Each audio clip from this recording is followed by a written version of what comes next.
Welcome back, my friends, to another episode of Picking the Winner from the last video. So we did the second part of the Side Hustle series, which is talking all about buying and selling online businesses, and we're giving away a PS1 bundle in that. So basically, we gave it about 24 hours for everybody to comment, and now we are here to draw the winner. So we got our URL put in.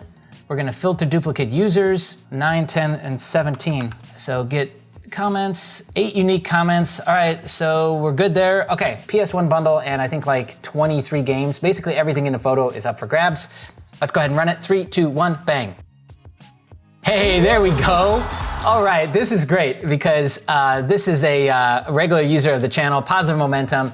Shout out to you, congratulations. So I'm gonna give it around about 24 hours. If I'm trying like and going way out of my way to get a hold of you and you're still not getting back to me, that's just, I'm gonna pick somebody else, okay? So.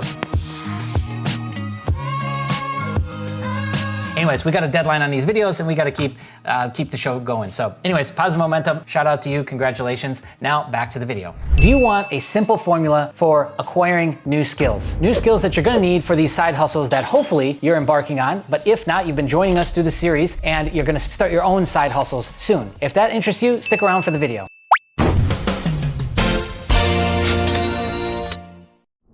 All right, cool. So a bit of a hyperbolic way to start this video, but I hope you realize that acquiring skills are gonna be one of the most important things that you focus on with your side hustle. And so you're gonna have to get used to and comfortable with this uncomfortability of learning new skills, right? Which there's a lot of really interesting and funny internal dialogues that come up as we try and learn new things. I'm not worthy, I'm not good enough, I need to go get all this education, all this process that the brain wants us to go through. Because what we're shuffling for and what we're attempting to figure out in those moments of learning something new is, are we gonna go with the way that we've always learned stuff, like going to school, and this is how we've been trained and conditioned, or are we gonna try and break that with this new system? So you're constantly gonna have these two butting up against each other until the new one prevails. And then that will be your new default. That will be your new kind of like autopilot program, right? What is the system or the process that we can use to learn new skills? Well, it's actually not that hard. And it's what I've used time and time again to learn new skills and then quickly deploy them in a means of either teaching other people and making money, or using the skill myself and going and launching a new service and making money. If you've been following along with the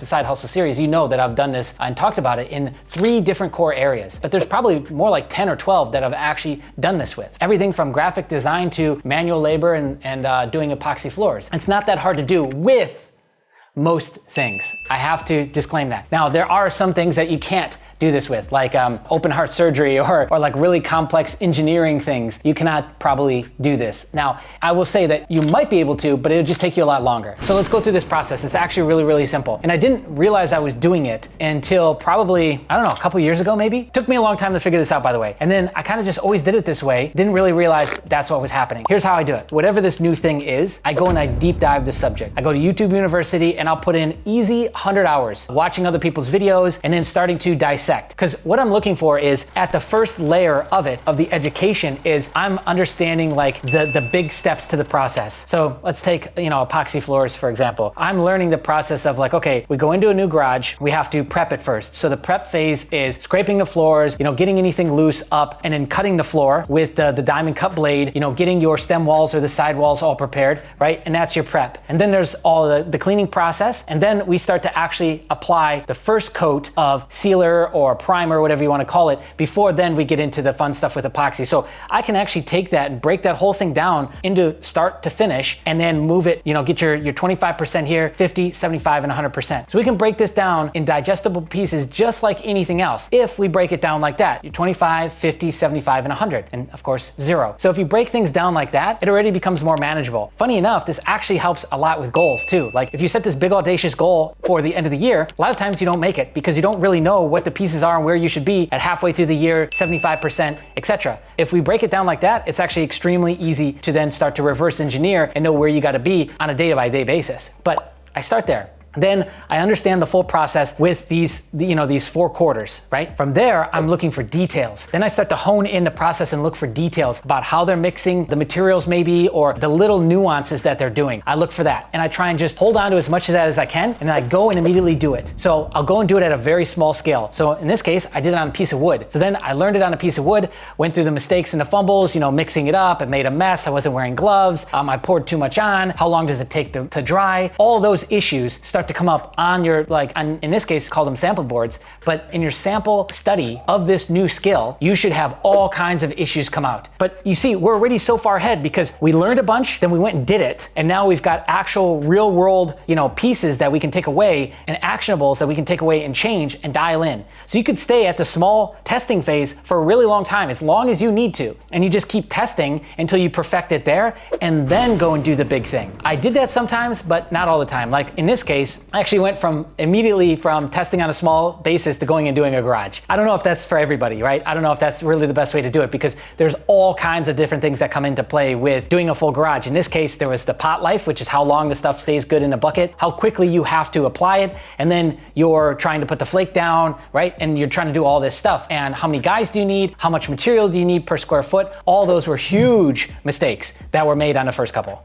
But we ironed it out after that. And that went on to be a 6-figure plus business, right? Besides the flag stuff that I talked about that I did, which was just a lot of fun and a little side hustle, I think that ended up doing like $6,000 worth of revenue, right? And then I just stopped doing it. But you see that we went to YouTube University or wherever you want to go. You can go buy Udemy courses if that makes you feel better. You can go to the library if that makes you feel better. It doesn't really matter as long as you're getting high quality training and you're absorbing a ton of it at all different points of the day. Morning, nighttime, you're happy, you're sad, right? You're hungry, you're full. Like you have to keep digesting the data, watching these videos over and over and over again. I watched videos of the same thing being done for those 100+ hours. And then, like I said, all the pieces started to fit together at a big macro scale, and then I went and applied it. Because then when I went back, after I did the first couple samples, I went back and watched the videos again with the sole intention to look for nuance, the sole intention of looking for what's the little things that I'm missing. Like how are they doing this? How are they doing that? And then I applied that, and I was able to rapidly,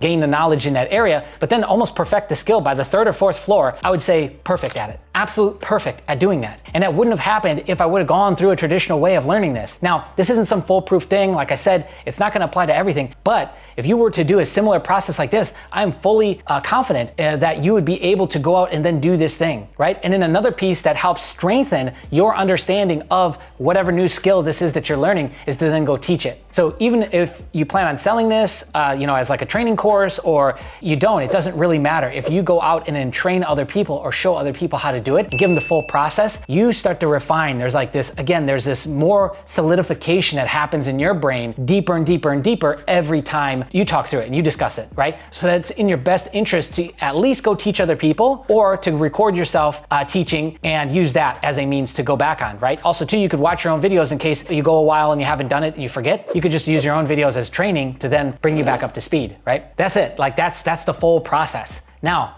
let's talk about this giveaway. Here we are, 3rd video in, and I will say that it is just as easy probably in this video as it was in the first for you to actually win. There's like 8-9 comments that are basically up for grabs that we're actually picking from with the random comment picker to win this bundle. Now the bundle, you're gonna see it on the screen, we're gonna put it up right now, is gonna be 19 games. Now these are gonna be PS4 games, Xbox One, and Xbox 360 games. All the PS4 and Xbox One are either sealed or opened, but like in brand new condition, like absolute immaculate condition. I can't say the same for the Xbox 360 games, but there's a total of 19 titles. I think it's mostly Xbox and Xbox One, and then there's 6 PS4 games. Like I said, some of those are even sealed, but even the open ones are in phenomenal condition. Hopefully the images are on the screen right now. And all you gotta do to enter is comment below. And I'm going to use a random YouTube comment picker, and it's gonna pick one of you, and you're the winner. If you respond within 24 hours, it's yours. I'm gonna send it to you. I'm gonna even cover shipping, and hopefully this will bring some more smiles and cheers for you during the holidays. That was the whole purpose of this series. And it's turned out that we've actually gotten less views and less traction on these videos, which is a real bummer, but it was our way of giving back. We're almost at 10,000 subscribers. So thank you to you guys, the community. Like this whole channel is here where we are today because of you watching, sharing, commenting. So if you want to comment and win something in the process, or you just like this video and you want to say something about this video, cool. Comment below, and that's it. We'll see you next time. Hey, you should subscribe. 60% of you are not subscribed yet. Right there. Okay, bye.